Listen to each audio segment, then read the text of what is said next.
Hi, Barry Lewis for Record Online and the Times Held Record, and with me is Scott Conant, the chef, the owner of Cellaio here at Cellaio. Cellaio, excuse me, at You forget Cellaio. what people call me. I apologize for that. No, it's all Cellaio. good. Cellaio, it's a fun word, and the word Cellaio is kind of a play on a butcher's kind of work area, right? So, it's an easy, fun word.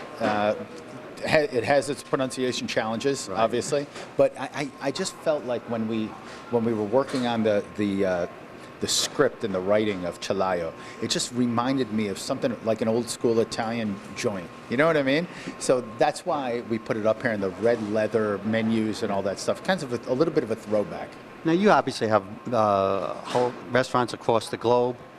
This is your first restaurant in a casino? No, it's my first restaurant in Sullivan County. It's my first restaurant outside of New York City in New York. So super exciting. Yeah, it's fun.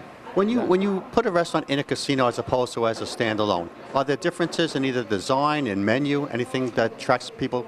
Well, I think the scope of the experience from the customer opens up a little bit when you're talking about a casino, because you have people come in that want to celebrate their winnings. So sometimes you need that opportunity for people to spend a little bit more money than they would otherwise.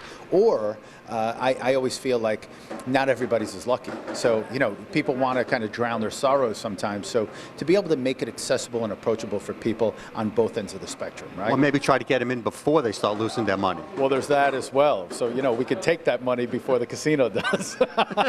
Now we're here. Well, we'll see about. We're in the kitchen, and obviously it's prep time. Everything about kitchen work is all about prepping. Yes. Any special designs? Anything different about the kitchen behind us? I mean, look at the size of this kitchen. Look at this place. First of all, we have the garde and the seafood coming off of that station over there. Garde means all the cold foods. All the pastries and breads are made on this side. Back there is a pasta station, hot appetizers. We have a little small deck pizza oven, the broilers. You want to walk into the back of the line? Let's do this. Yeah. Come on with us, Jim. So you see that we're kind of getting ready for all of the stuff that goes on. On this side, look at this machine. So we make all the fresh pastas here. These are extruded pastas that come directly out of this machine. All the flour and eggs and all that stuff is put on top, and then we just extrude it right out. So we can make a bunch of different shapes. And people can get to watch. If you can see over That's here, right. so you can come through, and as you're picking, you're looking, you're watching the food being made. 100%. And this is another pasta machine that we have here.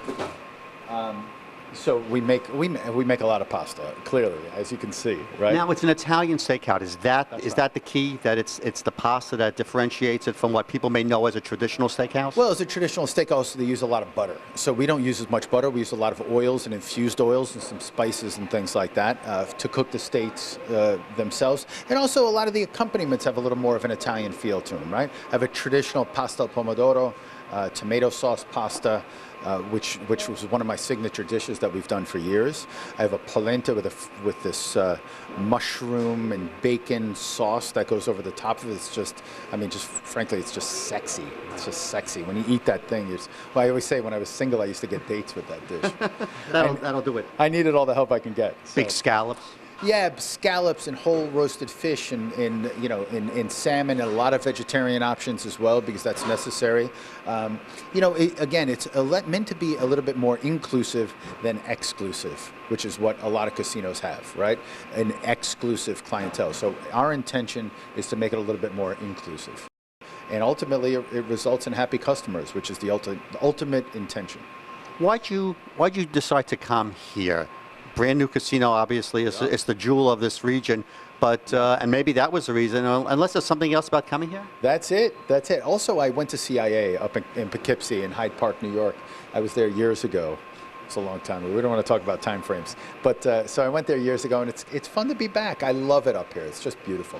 Now, lots of people that come from the CIA, and it's still a tough job market. What were some of the jobs that you had after graduating from leaving the CIA? I was very fortunate. When I left CIA, first of all, I did my I did my internship in New York City, my externship, and then I went to New Orleans for a few months. I made really good friends in both New York and New Orleans. Went back, finished school, and then I went to Europe. I stole away to Europe for a little over a year. And I worked in Italy and worked in Germany, mostly in Germany for a year. And then after that, I came back to Manhattan and I just toiled away. It was just nose to the grindstone. I haven't taken a day off now in 28 years. Now, of course, you've been on Food Network. You were a judge. You were actually a winning contestant on Chopped as well. Yeah, Chopped Grand Champion. Yeah. Now, you seem to take almost more pride in that than being the judge. That's the thing you bring up. You were a winner. I'm a chef. I'm a cook. I'm not just, your random good-looking guy that opens restaurants. My cookbook is right there. That's my third cookbook. I'm a chef. So yeah, I think that it's one thing to do television, and I think that's fun. But I make a living doing restaurants. That's how I live. That's how I support my family. And what these folks are doing, look at the focaccia cheese, the focaccia. Look at that. All right. Okay. Jump in here. Yeah. I'm going to taste this with you because I want you to experience this delicious pudding. Let's see. Ready? Cheers. Oh. Oh. That's not like good. That's good. And that is. Oh. This is a salted caramel budino. You can taste the salt. Which is a pudding. It's an Italian pudding. Delicious. The idea is that we could.